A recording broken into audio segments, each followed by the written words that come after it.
Hello dear students, next topic जो हम आज की वीडियो में पढ़ रहे हैं उसका नाम है फ्रिक्शनल फोर्स।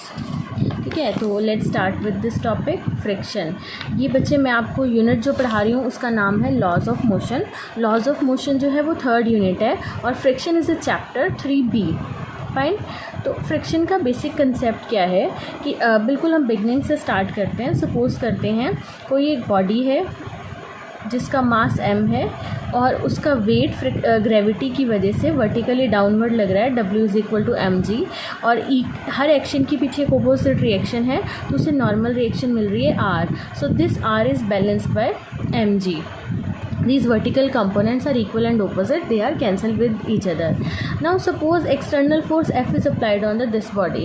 अगर तो ये external force is very small, then body will not move because one more force will act in the opposite direction which will balanced by this external force. ठीक है, जैसे इस F को बढ़ाएंगे ये जो opposing force है ये भी बढ़ता जाएगा, तो ये जो फोर्स है ये इस फोर्स को बैलेंस कर देगा तो बॉडी मोशन में नहीं आएगी।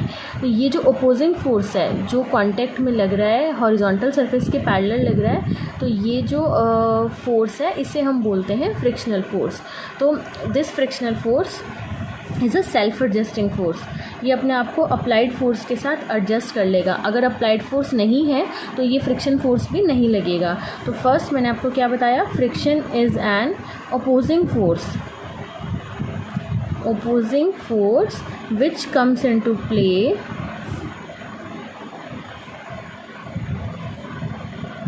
when a body moves over the surface of other.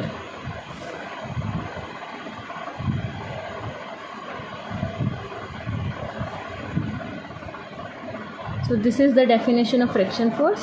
Next, friction जो है ये सेल्फ एडजस्टिंग फोर्स है, ये अपने आप को अप्लाइड फोर्स के साथ एडजस्ट करता जाएगा। Frictional force is self adjusting force. ठीक है, ये जो फोर्स है बच्चे फ्रिक्शनल फोर्स, इसका हमें बहुत एडवांटेज भी है और डिसएडवांटेज भी है। ये नेगेटिव रोल भी प्ले करता है। जैसे फ्रिक्शन फोर्स है अगर अपोज करता है बॉडी के रिलेटिव मोशन को तो एनर्जी को के लॉसेस को इंक्रीज़ कर देता है, जिससे कुछ एनर्जी हीट की फॉर्म में वेस्ट हो जाती है। ठीक है, और फ्रिक्शनल जो फोर्स है ये अगर मूविंग पार्ट्स में लगे मशीन के तो उनको डैमेज कर सकता है, तो हमें बार बार उन्हें टाइम टू टाइम लुब्रिकेट करना पड़ेगा, ऑयलिंग करनी पड़ेगी, ग्रीस देना पड़ेगा, वरना मशीन के जो पार्ट्स हैं वो फ्रिक्शन फोर्सेस की वजह से ब्रेक भी हो सकते हैं। ठीक है, और कई चीज़ें ऐसी हैं जहाँ पे हमें फ्रिक्शनल फोर्स चाहिए ही चाहिए, जैसे ब्रेक्स में, टायर और रोड पे फ्रिक्शनल फोर्स लगता है जो हमें चलने में, साइकिलिंग करने में हेल्प करता है। और अगर पेन और पेपर के बीच में फ्रिक्शन फोर्स ना होता तो हम लिख नहीं पाते। चॉक और ब्लैक बोर्ड के बीच में फ्रिक्शनल फोर्स लग रहा है। Frictional force between the tyres and road converts the rotational motion into rolling motion. तो मीन्स फ्रिक्शन चाहिए भी और फ्रिक्शन के डिसएडवांटेजेस भी हैं। तो what is friction? Again I am repeating it's definition. Friction is an opposing force that comes into play between two surfaces in contact when a body moves or tends to move over the surface of another body. ठीक है, अब what is the cause of the friction? Friction कैसे लगता है? तो इस cause के 2 views हैं कॉज ऑफ फ्रिक्शन के। एक है ओल्ड व्यू, एक है मॉडर्न व्यू, बट जो एक्चुअल कॉज है उसे समझना मुश्किल है। तो मैं आपको बताती हूँ। सबसे पहले इसका जो ओल्ड व्यू है वो है कि किसी भी सरफेस में लार्ज नंबर ऑफ़ इरेगुलरिटीज़ होती हैं। जब हम उसे मैक्रोस्कोपिक लेवल पे देखते हैं, मींस बड़े लेवल पे देखते हैं, तो हमें सरफेस स्मूथ दिखता है। बट अगर हम उसे मॉलिक्यूलर लेवल पे देखें तो कुछ राइज एंड वैलीज़ होती हैं, राइज एंड फॉल होते हैं, सरफेस में इरेगुलरिटीज़ होती हैं। ठीक है, तो क्या होता है बट जो ये इरेगुलरिटीज़ हैं, दूसरा सरफेस जब उनके ऐसे कॉन्टेक्ट में आता है तो ये इरेगुलरिटीज़ ऐसे ब्लॉक हो जाती हैं। उनकी इंटरलॉकिंग ऑफ इरेगुलरिटीज़ की वजह से फ्रिक्शन फोर्सेस डेवलप्ड हो जाते हैं। इसका हम आइडिया तब लगा सकते हैं क्योंकि जब हम सरफेस को पॉलिश करते हैं तो सारी इरेगुलरिटीज़ फिल हो जाती हैं। पॉलिश कर लो या पेंट कर लो तो सारी इरेगुलरिटीज़ उससे फिल हो जाती हैं और फ्रिक्शनल फोर्स उससे रिड्यूस्ड हो जाते हैं। इस कंसेप्ट का आइडिया हम उससे लगा लेते हैं। तो ये था ओल्ड व्यू। फाइन। अब एक मॉडर्न व्यू है, उसके अकॉर्डिंग बोलते हैं कि जब एक सरफेस दूसरे सरफेस के कांटेक्ट में आता है तो मॉलिक्यूलर बॉन्ड्स बन जाते हैं। इन मॉलिक्यूलर बॉन्डिंग की वजह से कुछ ओपोजिंग फोर्स लगता है, ठीक है। ये जो फॉर्मेशन है मॉलिक्यूलर बॉन्ड्स की, ये जहाँ पर दो बॉडीज़ का कांटेक्ट बन रहा है उनके बीच में लगती है। ये इस फैक्ट पे बेस है कि जब बॉडी को हम स्मूथ कर देते हैं तो फोर्स ऑफ फ्रिक्शन जो है वो इंक्रीज़ हो जाते हैं। ये उस बेस पे मॉलिक्यूलर बॉन्डिंग का कंसेप्ट एक्सप्लेन होता है, ठीक है। फिर से बता रही हूँ, जब दो सरफेस कांटेक्ट में आते हैं जो एक्स्ट्रा स्मूथ होते हैं या स्मूथ होते हैं मॉलिक्यूलर लेवल पे, तो फोर्स ऑफ फ्रिक्शन उनके बीच में इंक्रीज़ हो जाते हैं। एक कंसेप्ट मैंने बताया रिड्यूस वाला, एक कंसेप्ट मैंने बताया इंक्रीज़ वाला। तो ये कॉज है फ्रिक्शन का। फाइन। अब नेक्स्ट हम पढ़ रहे हैं फ्रिक्शन की टाइप्स। फ्रिक्शन होता है 3 तरह का, टाइप्स ऑफ फ्रिक्शन। एक होता है स्टैटिक फ्रिक्शन, स्टैटिक मतलब रुका हुआ, अगर एक बॉडी रुकी हुई है।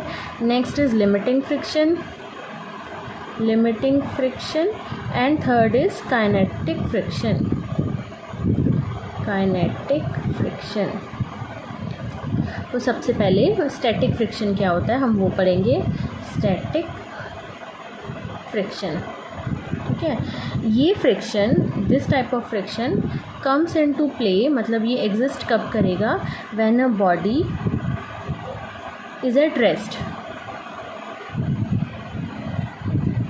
On the surface of the other body, on the surface of other body, ठीक है। तो ये है स्टैटिक फ्रिक्शन। ये जो स्टैटिक फ्रिक्शन होता है, it is not a constant quantity, it is a self adjusting force. जैसे मैंने ऊपर बताया था, static friction is basically A self adjusting force. ऊपर मैंने ब्रॉड लेवल पे बता दिया था कि सारा फ्रिक्शन सेल्फ एडजस्टिंग होता है, बट एक्चुअल में जो स्टैटिक फ्रिक्शन है वो सेल्फ एडजस्टिंग फोर्स है, और ये हमेशा अपने आप को अप्लाइड पुल के साथ एडजस्ट कर लेगा, ठीक है। तो ये हो गया स्टैटिक फ्रिक्शन। मींस अगर एक बॉडी दूसरी बॉडी के ऊपर ऐसे रेस्ट पे पड़ी हुई है तो हमने अप्लाइड फोर्स लगाने की कोशिश की बट अभी बॉडी मूव नहीं करी, उस केस में जो ओपोजिंग फोर्स लगेगा जब बॉडी एक सरफेस के ऊपर रेस्ट पे पड़ी हुई है तो हम उसे बोलते हैं स्टैटिक फ्रिक्शन। और this type of friction is a self adjusting friction. Means अगर ये फोर्स अपने आप को अप्लाइड पुल के साथ एडजस्ट कर लेगा। अगर अप्लाइड फोर्स ज़ीरो है तो फ्रिक्शनल फोर्स भी ज़ीरो होगा। अगर अप्लाइड फोर्स थोड़ा थोड़ा लगाना शुरू कर देंगे, फ्रिक्शनल फोर्स भी बढ़ना शुरू कर देगा। फाइन। नेक्स्ट टाइप जो फोर्स की है वो हम लिमिटिंग फ्रिक्शन पढ़ते हैं। Second type is limiting friction. Limiting friction का मतलब है कि ये फोर्स तब लगता है जब बॉडी चलने ही वाली हो, मींस ऑन द वर्ज हो, मींस बिल्कुल स्टार्ट होने ही वाली हो। तो this type of force comes into play when a body is just at the verge of sliding on a surface is called limiting friction. ये जो लिमिटिंग फ्रिक्शन है ये मैक्सिमम होता है। तो limiting friction is the maximum value of static friction. Please ये याद रखिएगा। Which force is maximum? Limiting friction is the maximum value of static friction. इसका मीनिंग क्या है? देखिए, सपोज़ कीजिए अगर एक हॉर्स ने कुछ लगेज को पुल करना है या कार्ट को खींचना है, तो जब वो उस पर रुका हुआ है तो ज़्यादा फोर्स नहीं लगानी पड़ेगी। जब हॉर्स का मोशन बिल्कुल स्टार्ट होने ही वाला हो तब हॉर्स को मैक्सिमम फोर्स लगानी पड़ती है, और वंस मोशन गेट स्टार्टेड तो उसके फोर्स की वैल्यू फिर से थोड़ी कम हो जाती है। मींस जब किसी को एकदम से खींचना हो तो सबसे ज़्यादा फोर्स लगानी पड़ती है, और एक बार उसका मोशन स्टार्ट हो गया, बॉडी मोशन में आ गई, तो फिर फोर्स की वैल्यू रिड्यूस हो जाती है। अगर बॉडी पड़ी हुई है तो वो स्टैटिक फ्रिक्शन है, और जस्ट हम उसे खींचने ही वाले हैं तब लिमिटिंग फ्रिक्शन आएगा। इसलिए लिखा है कि लिमिटिंग फ्रिक्शन की ये जो है मैक्सिमम वैल्यू है स्टैटिक की। स्टैटिक जब ख़त्म होने वाला होता है तब लिमिटिंग स्टार्ट होता है, और लिमिटिंग को ओवरकम करता है काइनेटिक फ्रिक्शन। तो limiting friction is the maximum value of static friction. ठीक है। तो ये जो वैल्यू है इसकी, ऐसे हम इसे लिख सकते हैं 0 से स्टैटिक फ्रिक्शन और फिर लिमिटिंग फ्रिक्शन। लिमिटिंग फ्रिक्शन की वैल्यू सबसे ज़्यादा होती है, और ये जो लिमिटिंग फ्रिक्शन है ये डिपेंड करता है नॉर्मल रिएक्शन पे। FL is limiting friction. ये जो ब्लॉक पे नॉर्मल रिएक्शन लग रही है ये उस पर डिपेंड करता है। फाइन। जब हम ये डायरेक्टली प्रोपोर्शनल का साइन हटाएंगे इस पूरे यूनिट में, तो जो कांस्टेंट आएगा उसे बोलते हैं mu. Mu is called coefficient of friction. यही कांस्टेंट बार बार हमने यूज़ करना है, कोफिशिएंट ऑफ। यहाँ पे L लगा रही हूँ कि ये लिमिटिंग फ्रिक्शन का कांस्टेंट है, coefficient of limiting friction. Fine. तो ये जो म्यू एल है ये डिपेंड करता है सरफेस की नेचर की इस पे है। मींस दो बॉडीज़ कांटेक्ट में जिस सरफेस पे हैं उसकी नेचर पे डिपेंड करता है। मार्बल पे हैं या ग्रीसी सरफेस है या वाटरी सरफेस है, तो सरफेस की नेचर क्या है, कोफिशिएंट हमेशा फ्रिक्शन का उस पर डिपेंड करता है। फाइन। अब हम नेक्स्ट पढ़ रहे हैं, third type is kinetic friction. Kinetic friction, okay. ये फ्रिक्शन कब प्ले में होता है, कब एग्जिस्टेंस में आता है, जब one body moves over the surface of other. When a body, first body is moved over the surface of another body, then this type of friction is called kinetic friction. ये जो kinetic friction है this is slightly less than limiting friction. मैंने आपको पहले ही बता दिया limiting maximum है, तो ये जो काइनेटिक है ये स्लाइटली लेस देन होगा लिमिटिंग फ्रिक्शन। ठीक है। तो अगर मुझे अब सारे में ग्राफ प्लॉट करना हो फ्रिक्शन में, तो हम कैसे प्लॉट करेंगे। यहाँ पर मैं ले रही हूँ अप्लाइड पुल, मतलब हम फोर्स कितना लगा रहे हैं, ठीक है। और इधर इस साइड पे फ्रिक्शनल फोर्स, फ्रिक्शनल फोर्स। तो जैसे जैसे हम पुल बढ़ाते रहते हैं स्टैटिक फ्रिक्शन अपने आप को बढ़ाता रहता है। मींस ये ब्लॉक अगर पड़ा है इस पर हम अप्लाइड फोर्स बढ़ाते जाएंगे तो ये जो फ्रिक्शनल फोर्स है ये बढ़ता जाएगा। इनिशियली जब अप्लाइड फोर्स 0 था तो फ्रिक्शनल फोर्स भी 0 है, तो फ्रिक्शनल ये वाला अप्लाइड फोर्स बढ़ाया तो फ्रिक्शनल फोर्स भी बढ़ता जा रहा है, तो वो है स्टैटिक फ्रिक्शन। तो ये आ गया स्टैटिक। फिर स्टैटिक की जो मैक्सिमम वैल्यू है उसे बोलते हैं लिमिटिंग फ्रिक्शन। लिमिटिंग फ्रिक्शन एक पॉइंट पे आ गया, यहाँ पे ये है limiting maximum value of static friction. उसके बाद बॉडी में हम पुल लगाते जाएंगे तो फ्रिक्शनल फोर्स सेम सा हो गया। ये हो गया काइनेटिक के लिए, काइनेटिक फ्रिक्शन। ठीक है। तो ये जो लाइन है ये काइनेटिक फ्रिक्शन को शो कर रही है, और ये लिमिटिंग फ्रिक्शन FL, और यहाँ पे काइनेटिक फ्रिक्शन, और ये अप्लाइड पुल। फाइन। जो काइनेटिक फ्रिक्शन है वो इस ग्राफ से पता चल रहा है, इट रिमेन कांस्टेंट। और जो स्ट्रेट लाइन O से लेके A तक है वो है स्टैटिक फ्रिक्शन, और जो पीक A है that is correspond to limiting friction, and this horizontal straight line represent kinetic friction. Fine. Next हम पढ़ रहे हैं लॉज ऑफ फ्रिक्शन। नेक्स्ट देखिए laws of friction. Laws of friction में मैं स्पेशली लिमिटिंग फ्रिक्शन के laws बता रही हूँ। ये जो लिमिटिंग फ्रिक्शन है ये हमेशा ऑपोजिट डायरेक्शन में लगेगा अप्लाइड फोर्स के, और it always act as a tangentially to the surface in contact. Fine. Means अगर अप्लाइड फोर्स इधर है तो लिमिटिंग फ्रिक्शन ऊपर को लगेगा और सरफेस के टेंजेंट के अलॉन्ग लगेगा। जैसे अगर रोलिंग फ्रिक्शन है तो ये टेंजेंट ऐसे बनेगी, अगर हॉरिजॉन्टल सरफेस है तो उसकी टेंजेंट ऐसे बनेगी। और ये जो अप्लाइड फ्रिक्शन है is directly proportional to normal reaction, depend on the normal reaction, and directly proportional का जब हम साइन हटाएंगे तो जो कांस्टेंट है वो है mu. This is called coefficient of friction, mu. So limiting friction is equal to mu R. Next जो लिमिटिंग फ्रिक्शन है it does not depend on the area of the contact. Mean जितना मर्जी area दो bodies के contact में आ जाए friction की value उस पर डिपेंड नहीं करती और उससे चेंज नहीं होगी। लेकिन दो सरफेस के बीच की नेचर कैसी है, सरफेस पॉलिश्ड है, लुब्रिकेंट है, या रफ़ सरफेस है, ड्राई सरफेस है, तो सरफेस की जैसी नेचर होगी उस पर ये फोर्सेस ज़रूर डिपेंड करते हैं लिमिटिंग फ्रिक्शन के। तो जो काइनेटिक फ्रिक्शन है उसके भी ऑलमोस्ट सेम से लॉज हैं, काइनेटिक फ्रिक्शन के भी। तो अगर लॉज पूछे जाएं तो आप लिमिटिंग और काइनेटिक के ये लिख सकते हैं। नेक्स्ट हम पढ़ रहे हैं angle of friction. Next is angle of friction. Angle of friction का क्या कंसेप्ट है, अगर हम एक हॉरिजॉन्टल सरफेस ले रहे हैं और हॉरिजॉन्टल सरफेस पे एक ब्लॉक पड़ा है और इस ब्लॉक का मास है mg, तो इस पे कौन कौन से कंपोनेंट एक्ट करेंगे, इसका जो वेट है वो वर्टिकली डाउनवर्ड एक्ट करेगा और इसकी जो नॉर्मल रिएक्शन है वो बिल्कुल इसके ऊपर लाई करेगी। फाइन। तो जो नॉर्मल रिएक्शन है वो और रिज़ल्टेंट किसका वो मैं आपको बताती हूँ। ये F है जो पुल है, जो ब्लॉक को अपनी ओर खींच रहा है इधर को। अगर ब्लॉक पे इधर को फोर्स लग रही है तो इसकी जो फ्रिक्शनल फोर्स है वो इधर को लगेगी। तो ये है फ्रिक्शनल फोर्स और this is pull means applied force.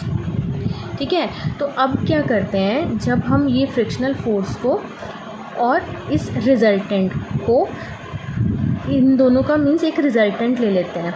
किस किस का, इस फोर्स का, लिमिटिंग फोर्स का और इस नॉर्मल रिएक्शन का हम रिज़ल्टेंट ले लेते हैं। इस रिज़ल्टेंट को मैंने लिख दिया ऐसे और इसे ऐसे जॉइन करा दिया। तो नॉर्मल रिएक्शन R और इस रिज़ल्टेंट के बीच में जो एंगल बनता है उसे रिप्रेजेंट करवाते हैं फाई से और उस एंगल को बोलते हैं एंगल ऑफ फ्रिक्शन। मैं रिपीट कर रही हूँ, नॉर्मल रिएक्शन R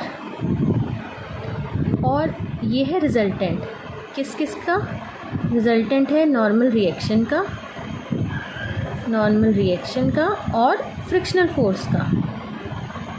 फोर्स का, इनके बीच में जो एंगल है, so angle between normal reaction R and resultant of normal reaction and friction force is called angle of friction. ठीक है। तो अब इसे हम सॉल्व करते हैं। जो अप्लाइड फोर्स है F वो इक्वल है फ्रिक्शनल फोर्स के और जो R है वो mg के इक्वल है। R is equal to mg। तो हमने इस ट्राइंगल को ले लिया, suppose this is O, this is A and this is B। अगर ये फ्रिक्शनल फोर्स है तो ये ऊपर वाला भी फ्रिक्शनल फोर्स होगा, this is also frictional force, this is R। So triangle ले ली ORC। इन ट्राइंगल ORC ऐसे है triangle, this is O, this is R and this is C। So this is frictional force, this is capital R और ये जो angle है ये है phi. तो हम इसे ड्रॉ कर लेते हैं। Tangent phi is equal to perpendicular by base. Perpendicular इसमें ये हो गया F और जो बेस है वो हो गया R। So F is equal to R। F by R को हम लिख सकते हैं म्यू, ये मैंने आपको पढ़ाया। F is directly proportional to R, so F is equal to mu R। तो F बाई R को हमने लिखा mu, F by R is equal to mu. तो यहाँ से mu is equal to tangent phi, mu is equal to tangent phi. तो article का conclusion क्या निकला कि coefficient of limiting friction is equal to tangent of angle of friction. This is coefficient of friction. तो conclusion है coefficient of limiting friction is equal to tangent of angle of friction, phi is angle of friction. तो coefficient of friction is equal to tangent of angle of friction. Fine. तो ये था angle of friction. Definition फिर से देख लीजिए। Angle है दो लाइंस के बीच में, एक लाइन जो रिजल्टेंट की ड्रॉ करी है और दूसरी लाइन, एक लाइन जो नॉर्मल रिएक्शन की ड्रॉ की है और दूसरी लाइन जो रिजल्टेंट की ड्रॉ की है। वो रिजल्टेंट किस किस का है, फ्रिक्शन फोर्स और नॉर्मल रिएक्शन का। Next is angle of repose. Angle of repose इसे पढ़ते हैं। अब सपोज करते हैं एक सरफेस इंक्लाइंड है, एंगल ऑफ फ्रिक्शन में सरफेस हॉरिजॉन्टल था, अब हमने सरफेस को लिया इंक्लाइन मतलब दूसरी लाइन किसी एंगल पे इंक्लाइन है, तो इसे रिप्रेजेंट करा दिया अल्फ़ा से। अब इसके इंक्लाइंड सरफेस के ऊपर हमने ऐसे एक ब्लॉक रख दिया। जो ये ब्लॉक है ये इसका weight again vertically downward mg और नॉर्मल रिएक्शन बिल्कुल इसकी सरफेस के परपेंडिकुलर, ये सरफेस है इसके परपेंडिकुलर नॉर्मल रिएक्शन। ठीक। अब क्या करते हैं, ये जो mg है इसे दो कंपोनेंट में रिजॉल्व करते हैं। एक कंपोनेंट ऐसे mg कॉज अल्फ़ा, अगर ये एंगल अल्फ़ा है तो ये mg कॉज अल्फ़ा और ये mg साइन अल्फ़ा। ठीक है। ये देखिए बच्चे, ये एक हॉरिजॉन्टल सरफेस, ये उसके ऊपर इंक्लिनेशन, मैंने ब्लॉक रखा, ये mg था, ये लाइन इसका परपेंडिकुलर है, ये इस लाइन इसका परपेंडिकुलर है और जो ये लाइन है ये वाली ऐसे वाली वो इस सरफेस का परपेंडिकुलर है, अगर आपको नोटिस हो रहा हो। ये लाइन इस सरफेस का परपेंडिकुलर है और इसका ये परपेंडिकुलर है। तो जो एंगल दो लाइंस के बीच में होता है वही एंगल उनके परपेंडिकुलर के बीच में होता है। तो ये भी अल्फ़ा हो गया। अगर ये एम जी है तो हम इसे दो कंपोनेंट में रिजॉल्व कर रहे हैं, एक एम जी कॉज अल्फ़ा इधर को और इधर को आएगा एम जी साइन अल्फ़ा, और रिएक्शन तो ऊपर को है ही है। फाइन। तो एंगल ऑफ रिपोज क्या है?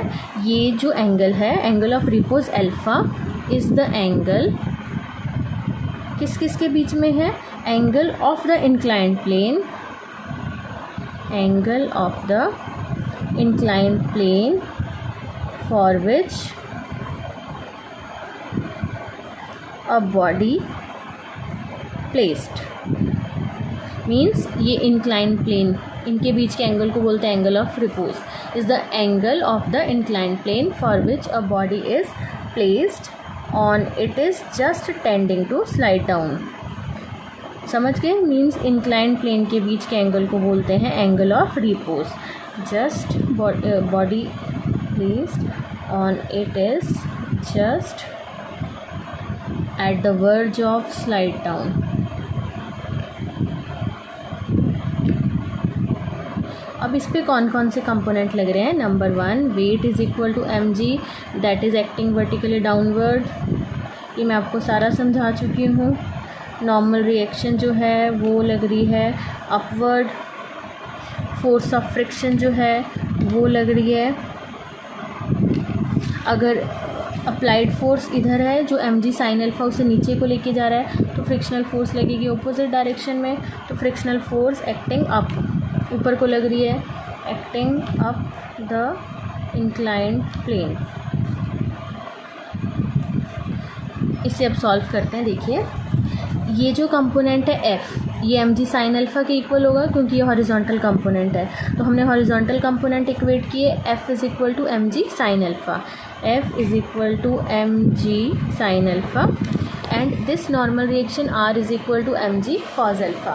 So R is equal to mg cos alpha. This is equation 1 and this is equation 2. Dividing above equation, F by R is equal to mg sin alpha by mg cos alpha. mg से mg cancel and F by R you know is mu. Mu is equal to tangent alpha. ठीक है। अभी मैंने ऊपर बताया जो frictional force होता है वो होता है mu is equal to tangent phi. तो यहाँ से कंक्लूजन क्या निकला? Tangent alpha is equal to tangent phi means alpha is equal to phi.